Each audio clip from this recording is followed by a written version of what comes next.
warahmatullahi wabarakatuh. Perkenalkan, nama saya Atia Noviatris Andini. Biasa saya dipanggil Andin. Saya dari sekolah SDIT Al-Karimah Kuburaya. Saya hari ini akan bercerita tentang nasihat burung enggang. Pada zaman dahulu di sebuah desa di Kalimantan Barat hiduplah keluarga miskin yang tinggal di sebuah gubuk tua. Keluarga ini terdiri dari seorang ibu dan anaknya yang bernama Alu. Sedangkan sang suami telah meninggal dunia ketika anaknya masih kecil. Nah, untuk menghidupi keluarganya, sang ibu pun harus bekerja keras. Setiap hari, ia pergi ke ladang untuk memenuhi kebutuhan mereka. Namun sayang, Alu adalah anak yang malas.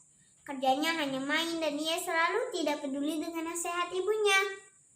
Pada suatu hari, ibu mengajak Alu untuk membantunya di ladang. Walaupun ia tahu anak kesayangannya itu akan menolaknya. "Hai Alu anakku, ayo ikut ibu ke ladang nak. Ayo bantu pekerjaan ibu agar cepat selesai nak," ajak ibu tua itu. "Tidak bu, aku ingin main di hutan. Kemarin aku pasang banyak perangkap di hutan. Pasti hal ini banyak burung yang akan aku dapat," jawab Alu kepada ibunya. "Jangan lupa pergi belajar ke rumah gurumu jika sudah main di hutan ya nak," pesan ibu kepada anaknya sambil membawa cangkul untuk berangkat ke ladang. Hari sudah menjelang siang.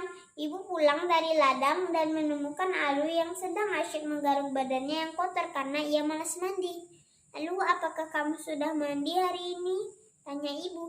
"Belum bu, nanti aja, aku masih malas bu, burung aja tidak mandi," jawab Alu sambil menuju ke dapur untuk mengambil makanan. Alu makan dengan lahap menggunakan tangan.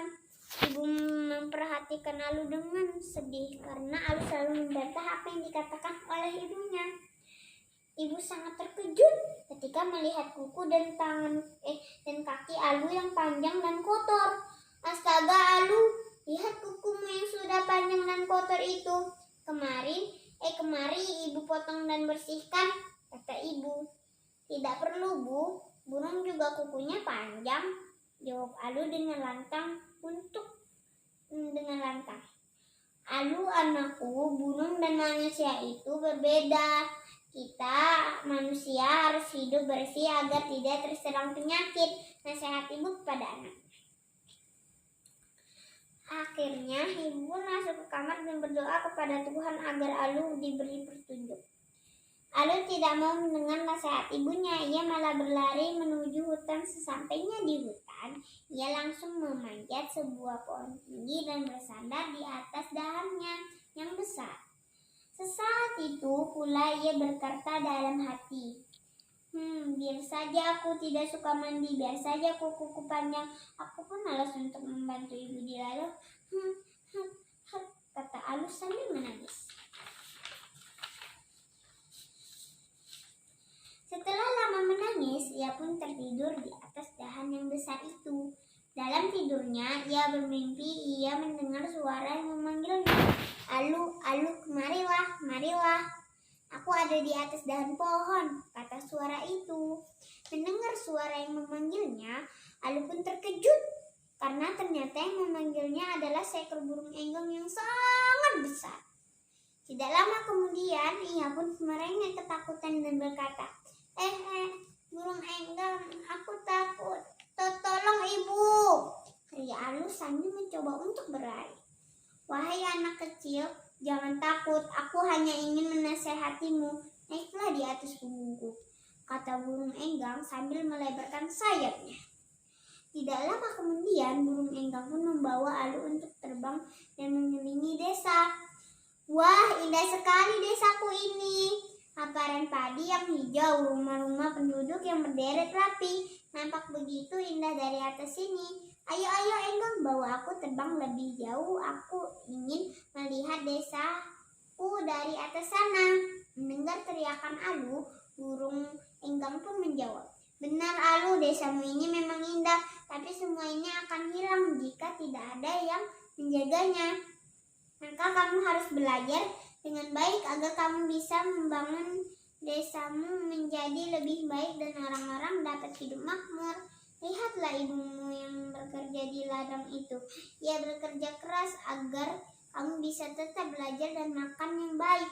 Kamu juga harus mandi dan potong kuku supaya bersih. Kami para burung juga mandi membersihkan badan kami dengan cara kami sebagai burung. Kami para burung juga bekerja mencari makan dan membuat sarang.